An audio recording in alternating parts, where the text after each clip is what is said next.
News minute Tamil நேயர்களுக்கு வணக்கம். நான் ஷபீர் அகமது. இன்னைக்கு நான் மதுரை கோர்ட்ல இருக்கேன். என்னோட ஜெயராஜ் பென்னிக்ஸுடைய குடும்பத்தினர் இருக்காங்க. அவங்களுக்கு இன்றைய தினம் அப்படின்றது பார்த்தீங்கன்னா, ரொம்பவே ஒரு எமோஷ்னலான ஒரு நாள். காரணம் என்னன்னா, நீதிமன்றம் பென்னிக்ஸ் ஜெயராஜுடைய அந்த கஸ்டோடியல் வயலன்ஸ், கஸ்டோடியல் டார்ச்சர் அந்த கொலை வழக்குல சம்மந்தப்பட்டிருக்கக்கூடிய 9 காவலர்களையும் குற்றவாளிகள் அப்படின்றத கோர்ட் இன்னைக்கு தீர்ப்பளித்திருக்கிறது. அது மட்டும் இல்லாம, அவர்கள் எல்லாம் கொலை குற்றவாளிகள் அப்படின்ற சொல்லியிருக்கு.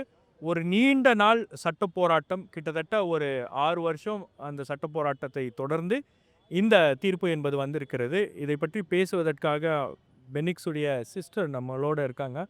Sis ma'am, thank you so much for talking to us. ஆ இந்த தீர்ப்பு, இன்னைக்கு வந்திருக்கிற தீர்ப்பு, இதை நீங்க எப்படி பார்க்குறீங்க? உங்க குடும்பத்தினர் காலையிலேயே நீங்க வரும்போதே ரொம்ப ஒரு பதற்றமான ஒரு மனநிலையில நீங்க இருந்தீங்க. இந்த தீர்ப்பு உங்களுக்கு ஒரு ஆறுதலை குடுத்துருக்கு. தீர்ப்பு இன்னைக்கு குற்றவாளின்ட்டு நீதிபதி வாயிலேருந்து சொல்லும்போது, அது கொஞ்சம் ஆறுதலா இருந்தது. ஏன்னா, நாங்க நீதிபதி இன்னைக்கு என்னென்ன சொன்னாங்களோ, அத தான் நாங்க நீதிமன்றத்தில முன் வச்சு கிட்டத்தட்ட 5 வருட காலங்கள் அதுக்காக தான் போராடினோம். அ இப்போ இந்த காவலர்கள் அடிச்சு தான் எங்க அப்பாவும், என் தம்பியும் இறந்தாங்கன்னு சொல்லி இன்னைக்கு நிரூபணமாகியிருக்கு. அத நீதிபதி வாயால சொல்லும்பொழுது கொஞ்சம் ஆறுதலா இருந்தது. 30ஆம் தேதி அவங்களுக்கான தண்டனை என்னன்னு சொல்லுவேன்னு சொல்லியிருக்காங்க. நாங்க அதுக்காக காத்திருக்கோம். ஏன்னா, இன்னொரு ஒரு கஸ்டோடியல் டெத்து இல்லன்னா அதிகாரத்த தவறுதலா பயன்படுத்துற மிருகத்தனமான அ மனித உரிமை மீறல்கள்லாம் நடக்கக்கூடாது. அதுக்கான தண்டனையா இருக்கும். ஏன்னா, அப்படி செய்றவங்க கொஞ்சம் பயப்படுவாங்க. அப்படிப்பட்ட தண்டனை குடுப்பாங்கன்னு சொல்லி, நாங்க நீதிமன்றத்த நம்பி இருக்கிறோம். ஒரு நீண்ட நெடிய சட்ட போராட்டம். இந்த வழக்குல பல்வேறு திருப்பங்கள் இருந்துச்சு. இந்த காவலர்களை காப்பாற்றுவதற்காக பல்வேறு நாடகங்களும் அரங்கேற்றப்பட்டுச்சு. அதெல்லாம் முறியடிக்கப்பட்டிருக்கா இன்னைக்கு? ஆமா. ஸ்டார்ட்டிங்ல எங்களுக்கு கொஞ்சம் அப்படி என்னன்னா, நீதிமன்றம் சூமோட்டோ கேஸா எடுத்ததுனால தான், அ எங்ககிட்ட எந்த ஒரு எங்களுக்கு எந்த விதமான பிரச்சனைகள் இல்லன்னு சொல்லி நாங்க நம்புறோம். அது ஒரு ப்ளஸ்ஸு. மத்தபடி இடையில ரகு கணேஷ் கேரளால போடணும்னு சொல்லி சுப்ரீம் கோர்ட்ல போட்டது, பெயிலு அப்படிப்பட்ட நெறைய காரியங்கள் அத கடந்து வர வேண்டியது இருந்தது. அப்பலாம் கொஞ்சம் ஒரு விதமான பதட்டம், பயம். அப்போ இவங்க தப்பிச்சுருவாங்களோ அப்படிங்கிற ஒரு பயம்லாம் இருந்தது. ஆனா அது இன்னைக்கு அவங்க குற்றவாளின்னு நிரூபிக்கும் பொழுது கொஞ்சம் ஆறுதலா இருந்தது. அ ய இது இடைப்பட்ட காலங்கள் நெறைய நீதிபதி நியமிக்கப்படாத காலங்கள்லாம் இருந்தது. அப்பலாம் வேதனையா இருக்கும். அது அது எல்லாமே இன்னைக்கு ஒரு குற்றவாளின்னு நிரூபிக்கப்பட்டது. நாங்க சொன்னது எல்லாமே உண்மைதாங்கிறது நிரூபணமாயிருக்கு. ஏன்னா இந்த வழக்குல இந்த வழக்க ஒரு மாதிரி இழுத்தடிக்கணும் அப்படின்ற ஒரு முயற்சியும் நடந்துச்சு. எவ்வளோக்கு எவ்வளோ இத டிராக் பண்றோமோ, அவ்வளோக்கு அவ்வளோ இத நீர்த்து செய்றதுக்கான வேலைகளும் சிலது இருந்துச்சு. ஆ ஏ1 குற்றவாளியா இருக்கக்கூடிய நபரே அப்ரூவரா நான் மாறுறேன் அப்படின்ற நாடகங்கள்லாம் அரங்கேறிச்சு. அப்போ நீங்க ஃபைட் பண்ணது தான் இதுல ரொம்ப முக்கியமான ஒரு விஷயமா நான் பார்க்குறேன். அப்ப அந்த அந்த அந்த அந்த ஃபைட்ட முன்னெடுக்கிறதுக்கு ஒவ்வொரு முறையும் ரொம்ப ஒரு கடினமான ப்ராசஸ் இல்லையா அது? அதுக்கு எல்லாருடைய சப்போர்ட் இருந்தது. எங்க லாயர் சப்போர்ட்டு, நெறைய அமைப்புகள், அவங்களுடைய ஆ உற்சாகமா அவங்க எங்க பக்கத்துல இருக்காங்கங்கிற ஒரு தைரியம் இருந்தது. அதனால எங்களுக்கு அது போராடுறதுக்கு அ தேவனும் எங்களுக்கு அதான பலன குடுத்தார். இது இறைவன் எங்க கூட இருந்து அந்த பலன் இல்லன்னா ரொம்ப நாங்க சோர்ந்து தான் போயிருப்போம். சோர்ந்து போன நேரங்கள் நெறைய உண்டு. எங்களுடைய பிரேயர், அம்மாவுடைய பிரேயர். அம்மா நைட்டெல்லாம் தூக்கமே இல்லாம என் பையனையும், என் கணவரையும் எந்த தப்பும் செய்யலல்ல அவங்க. ஏதாவது ஒரு தப்பு செஞ்சிருந்தா கூட, ஐயோ! தப்பு செஞ்சாங்க. அப்படின்னா கூட போலீஸ் அடிச்சு கொல்றதுக்கு அவங்களுக்கு எந்த ரைட்ஸும் கிடையாது. அப்போ எந்த குற்றம் செய்யாத எங்க அப்பாவும், என் தம்பியும் மரணிச்சிருக்காங்க. கடவுள் எங்களுக்கு அதுக்கு நீதி வழங்கணும்னு சொல்லி இறைவன்கிட்ட டெய்லி பிரேயர். அது எங்களுக்கு ஒரு பலன குடுத்தது இந்த சோர்வான நேரங்கள்ல. அதுபோல பொதுமக்களுடைய ஆதரவு, அவங்களுடைய கருத்துக்கள், அவங்களுடைய வார்த்தைகள் எங்களுக்கு உற்சாகத்த குடுத்தது. எங்களுக்கு இந்த கடினமான சூழ்நிலைகள்ல சொன்ன மாதிரி ஸ்ரீதர் சுப்ரீம் கோர்ட்லேருந்து பெயில்ன்டு அந்த ஒரு வார்த்தைங்கும்போது ரொம்ப ஒரு வேதனையா இருந்தது. ஐயோ! பெயிலா? அப்படின்ட்டு. அப்போ அவனுடைய இதில தானே இதுவே நடந்துச்சு. அவனுக்கு பெயிலுன்டு. ஆனா அதையும் கடந்து இந்த தீர்ப்பு இன்னைக்கு குற்றவாளி தான் அப்படின்னு சொல்லும்பொழுது கொஞ்சம் ஆறுதலா இருக்கு.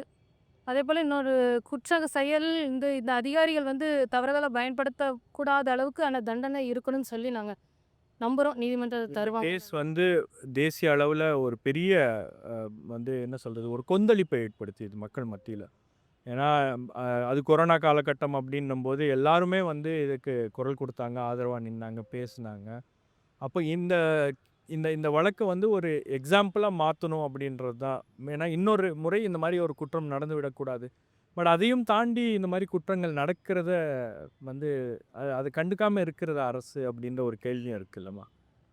கண்டிப்பா. அதாவது குற்றம் நடக்கும் பொழுது வேகமா தண்டனை குடுக்கணும். எங்களுக்கே பாருங்க 6 வருடங்கள் நாங்க அதுக்காக போராட்டம் இருக்கு.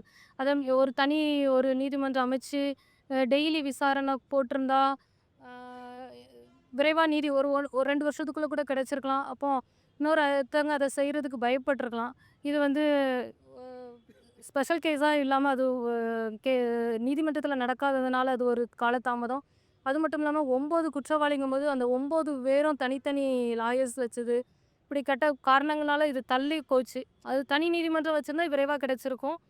இன்னொரு கஸ்டடியல் டெத் நடக்காம இருக்கிறதுக்கு அந்த விரைவான நீதி உறுதுணையா இருந்திருக்கும்னு நாங்க நம்புறோம். அதுக்கான இனி நடக்கக்கூடாதுங்கிறது தான். இனி நடக்கும். எ திருப்பி இதே போல இன்னொரு ஒரு குடும்பம் இதே போல அலையணும்னு இல்ல. இனி நடக்கவே கூடாது. அதுக்கு அரசு என்னென்ன செய்யணுமோ அத செய்யணும். ஏன்னா, பெரிய பணக்காரங்ககிட்ட இவங்க போய் மோதுறதில்ல. ஒரு அரசியல்வாதி கிட்ட போய் மோதுறதில்ல. நடுத்தர வர்க்க மக்கள், மிடில் கிளாஸ் ஃபேமிலிய தானே இவங்க குறி வச்சு இது பண்ணுறாங்க.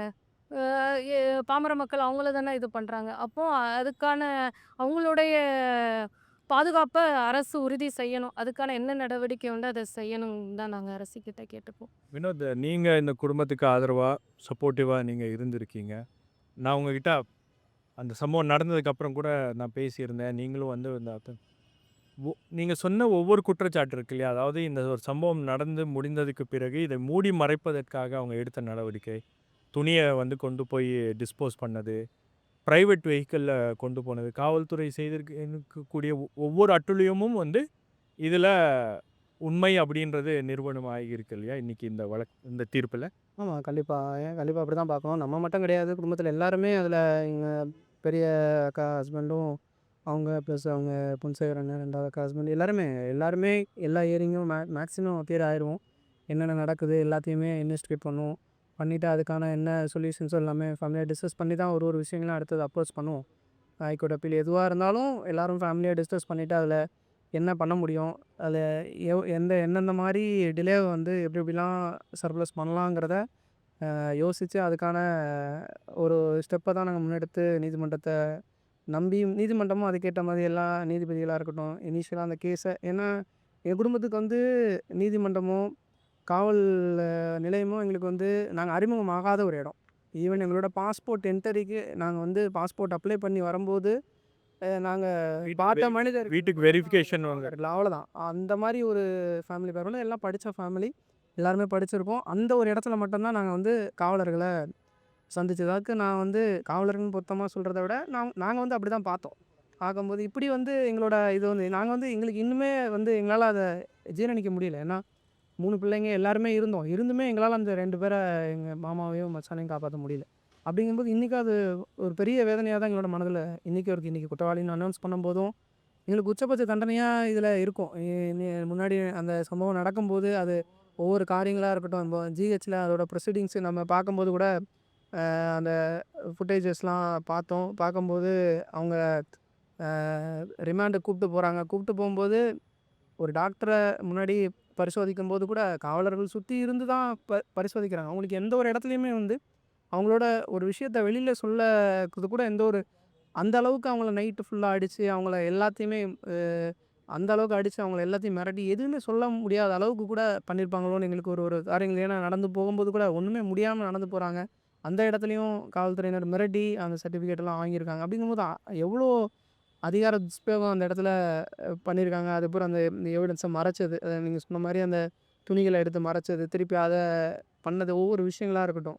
ஒன் பை ஒன்னா அவங்க அதுக்கப்புறம் ரிமாண்ட் பண்ணும்போது, பக்கத்துல இருந்த வேற பிரிசனுக்கு தான் கூட்டு போணும்னு சொல்றாங்க. அந்த நீதிமன்ற இதுக்கு வந்து பேரூர் அணியா ஏதோ சம்திங் சொன்னாங்க. அந்த காலகட்டங்கள்ல அங்க தான் கூட்டு போயிருக்கணும். ஆனா, அவங்க வந்து கோவில்பட்டி சப் ஜெயிலுக்கு கூட்டு போறாங்க. அதுமாரி பிரைவேட் வெஹிக்கிளா இருக்கட்டும். இந்த மாரி ஒரு ஒரு இடங்கள்லயும் சாதாரண மனிதர்கள் தானே இவங்களால என்ன பண்ணிற முடியும்? அப்படிங்கிற ஒரு ஹை எண்ட் பவர் நம்மள்ட்ட இருக்கு. நம்மள யார் வந்து கேட்க முடியும்? இப்போ ஒரு அ ஒரு ஒரு ஒரு ஒரு 5 அறிவு உள்ள ஒரு மிருகம் இருந்தால் கூட அதோட அதோட பேரண்ட்ஸை வந்து ஏதோ ஒருத்தங்க வந்து நம்ம தெரியாமல் ஏதோ ஒன்று பண்ணிட்டா கூட நம்மளை தாக்க வரும். நம்மளை வந்து எப்படியாவது அதுலேருந்து அவாய்ட் பண்ணணும். நம்ம வந்து கேட்க தான் போயிருக்கோம். வந்து கூப்பிட்டு போயிருக்கீங்க. நம்ம வந்து என்ன நம்மளை அறிமுகம் இல்லாத ஒரு இடத்துக்குள்ளே போகிறோம். நம்ம என்னென்னு கேட்குறோம். எதுக்கு எதுவுமே பண்ணாத ஒருத்தங்கள சொல்கிறோங்கிற நம்ம கேட்குறோம். என்ன வந்து நீ எப்படி கேட்கலாம் அப்படிங்கிறதுக்கு இவ்வளோ ஒரு விளைவுகளுங்கும்போது அப்போ எந்த அளவுக்கு வந்து அதிகாரத்தை வந்து கையில் எடுத்து பண்ண முடியும் அப்படின்றத காமிச்சிருக்காங்கும்போது அப்போது வந்து சாதாரண மக்களுக்கு இருக்கிற கடைசி நம்பிக்கை வந்து நீதிமன்றம் தான். அரசாங்கமும் நீதிமன்றம் தான் அதை உறுதி செய்யணும். இப்படி ஒரு விஷயத்த ஒரு ஒரு ஒரு கையில் ஒரு ஒரு ஒரு அரசாங்கத்தோட ஒரு ஒரு யூனிஃபார்மில் இப்படி ஒரு விஷயத்த நம்மளால் பண்ண முடியுதுன்னா அப்போ அதே அரசாங்கம் தான் நம்மளையும் பாதுகாக்கணும். நம்மளும் அதுக்கு அந்த அங்கத்துக்கு கீழே தான் நம்மளும் இருக்கோம். அப்படிங்கும்போது நம்மளோட ஒரு ஒரு பிரச்சனைக்கு வந்து சொல்யூஷனாக அவங்க தான் இருக்கணும். அப்போது கண்டிப்பாக அவங்க வந்து இந்த ஒரு விஷயத்தில் உச்சபட்ச தண்டனையை வந்து கொடுப்பாங்கன்னு தான் நாங்கள் எதிர்பார்த்துருக்கோம். ஏதோ சாதாரணமாக ஒரு தண்டனை வருதுன்ற ஒரு காரணத்தில் வந்து நாங்கள் வந்து நீதிமன்றத்தை அப்ரோச் பண்ணி வந்து கண்டிப்பாக இந்த வழக்கை வந்து எடுத்துகிட்டு வரல. ஹைகோர்ட்டாக இருக்கட்டும், ஹைகோர்ட்டில் அவ்வளோ பெட்டிஷனர் எல்லா பெட்டிஷன்லேயும் குடும்பத்தின் தரப்பில் வந்து நாங்களும் மனுதாரராக உள்ளே போய் எல்லா விஷயத்துலையும் எங்களோட ஒரு கருத்துக்களையும் நாங்கள் சொல்லியிருக்கோம். ஏன்னா எந்த ஒரு இடத்துலையும் குற்றவாளிகள் தப்பிக்கக்கூடாது. ஏன்னா அவங்க ஒருத்தரும் அத்தனை பெயில் பெட்டிஷன்ஸாக இருக்கட்டும், சுப்ரீம் கோர்ட்டில் இருக்கட்டும், ஹைகோர்ட்டில் இருக்கட்டும், லோயர் கோர்ட்டில் இருக்கட்டும், அவங்க பண்ண எல்லா ப்ரொசீடிங்ஸ்லையும் எல்லாருமே இந்த நீதிமன்றமாக இருக்கட்டும், மதுரை ஹைகோர்ட்டாக இருக்கட்டும், இதை சுற்றி நாங்கள் ட்ராவல் பண்ண நாட்கள் தான் ரொம்ப அதிகம். எங்களோட சொந்த ஊராக இருக்கட்டும், நாங்கள் வாழ்கிற ஊராக இருக்கட்டும், அதை தாண்டி இப்போ அந்த சம்பவம் நடந்ததுக்கப்புறம் எங்களோட முழு இதுவுமே எங்களோடது இந்த நீதிமன்றத்தை சுற்றி இருக்குது. இந்த நீதிமன்றத்து மேலே தான் நம்பிக்கை இருக்குது. நான் அரசாங்கத்து மேலே தான் நம்பி இருக்கேன். ஏன்னா இப்போவும் வெளியில் வரும்போது சொன்னாங்க, இப்போ இந்த மாதிரி ஏதோ ஒரு 30ஆம் தேதி வந்து ஜட்ஜ்மெண்ட்டில் வந்து எல்லாத்தையும் இது பண்ணி வரேன்னா கண்டிப்பாக நிச்சயமாக நம்புகிறோம்.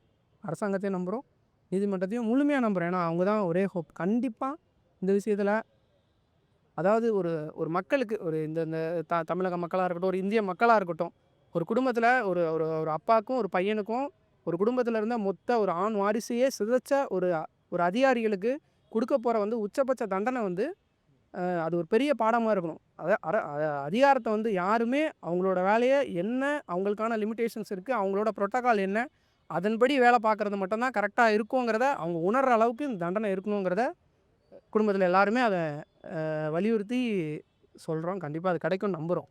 இந்த அரசாங்க தரப்புலேருந்து உங்களுக்கு என்ன மாதிரியான உதவிகள் கிடைச்சு, அதே போல் மற்ற இயக்கங்கள், அமைப்புகள் மூலமாலாம் இவ்வளவு நாள் இந்த வழக்கை நடத்துறதுக்கு? ஏன்னா வினோத் சொன்ன மாதிரி இந்த சம்பவம் நடந்ததுக்கு பிறகு உங்கள் வாழ்க்கையே அது புரட்டி போட்டிருக்கு. ஏன்னா மதுரை, மற்ற இந்த இந்த வழக்கு, இங்கே சுப்ரீம் கோர்ட் போகிறது, இது எல்லாமே வந்து உங்களுக்கு புதுசாக இருந்திருக்கும். எந்த மாதிரியான உதவிகள்லாம் உங்களுக்கு கிடைச்சு?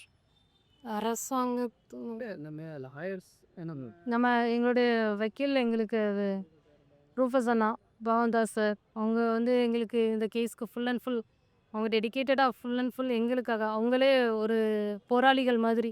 இப்படி சமுதாயத்தில் பாதிக்கப்படுகிற மக்களுக்காக போராடுற போராளிகள் அவங்க. அவங்க எங்களுக்காக அவங்க இது தூரம் நடத்துனாங்க. அவங்க இல்லைன்னா அது ஒரு எங்களுக்கு பெரிய ப்ளஸ் பாயிண்ட். அது அவங்க தேவனுக்கு தெரியாது. அவங்கள எங்களுக்கு கொடுத்தது. ஏன்னா அந்த பாதைகளே நம்மளுக்கு புரியலங்கும்போது அவங்க கைடன்ஸ் வந்து நிறைய விஷயத்த அவங்க முன்னெடுத்து சொன்னது வந்து அட்வொகேட் ராஜீவ் ரூஃபஸ் சார், அதுக்கப்புறம் நம்ம இங்கே பகவான்தாஸ் சார், அப்புறம் அவங்களோட டீமில் இருக்காங்க எல்லாம் சோபனாரா எல்லாருமே அவங்க கூட வந்து. ஏன்னா எங்களுக்கு நிறைய பேர் பேரை தெரியும், நிறைய பேர் பேரை தெரியாது. நம்ம அதுமாதிரி ஆன்டி டிஃபென்ஸ் சார் பீப்புள் வாட்சில் அவங்க ஒரு வருஷமும் அந்த நினைவு நாளாக இருக்கட்டும், அவங்க வந்து அதுக்கான குரலை கொடுத்து ஓங்கி ஒழிக்க வச்சு எப்படியாவது அந்த குற்றவாளிகளுக்கு தண்டனை வாங்கி தரணுங்கிறதுல அவங்க வந்து அவங்க பெரிய போராளி. இந்த விஷயத்தில் வந்து அதுமாதிரி ஜாக்ட் இயக்கமாக இருக்கட்டும், அதேமாதிரி எல்லா கட்சிகளும் சரி, அந்த நேரங்களில் வந்து எதிர்கட்சியாக இருந்த திமுக அரசாங்கம் அவங்களும் எங்கள் தொகுதியோட எம்பி கனிமொழி மேடம், அப்புறம் உதயநிதி ஸ்டாலின் சார், அதுக்கப்புறம் சரத்குமார் சார், அப்புறம் ஊர்வசி அமிர்தராஜ் சார், இது மாதிரி காங்கிரஸ் அமைப்புகள், இன்னும் எனக்கு நிறைய அவங்க பேர் தெரியல, அதுமாதிரி சமுதாய அமைப்புகள் ஒருத்தரும் அந்த விஷயத்தில் வந்து கூட நின்று அவங்க வீட்டுக்குள்ளே நடந்த ஒரு விஷயமா தான் அப்படி தான் நாங்கள் பார்த்தோம். எல்லாமே எனக்கு கூடயே இருந்து ஒரு விஷயத்தையும் முன்னெடுத்து நிறைய விஷயங்கள்ல அவங்களும் சப்போர்ட் பண்ணாங்க. இல்லை, நீங்கள் இப்போது எதிர்பார்க்குற இந்த தண்டனை இது என்ன மெசேஜை கன்வே பண்ணும்? நாங்கள் ஒரு ஃபேமிலி அது குற்றம் செய்கிறாங்க. இப்போ எங்கள் அப்பாவும் என் தம்பியும் எந்த குற்றமும் செய்யலை. அதனால் நிறைய பேர் சப்போர்ட் குற்றம் செஞ்சால் கொஞ்சம் நம்மக்கிட்ட அந்த சப்போர்ட் வந்து கம்மியாகுது பொதுமக்கள் நம்மக்கிட்ட. ஆனால் வந்து அதுக்கான அந்த ரைட்ஸ் அவங்களுக்கு கிடையாது. குற்றம் செய்கிறாங்க செய்யலை அதெல்லாம் செகண்டரி தான். அந்த ரைட்ஸ் அவங்களுக்கு கிடையாது. நீதிமன்றம் அப்போனா தேவையே இல்லையே, அவங்களே எடுத்துக்கலாம். அப்போ இந்த தீர்ப்பு வந்து இப்படிப்பட்ட யாருக்குமே நடக்கக்கூடாது. அப்படிப்பட்ட தீர்ப்பாக இருக்கணும். அது மூலமாக எல்லாருக்கும் நன்மை இருக்குன்னு சொல்லி நாங்கள் நம்புகிறோம். ரொம்ப நன்றி. தேங்க்யூ.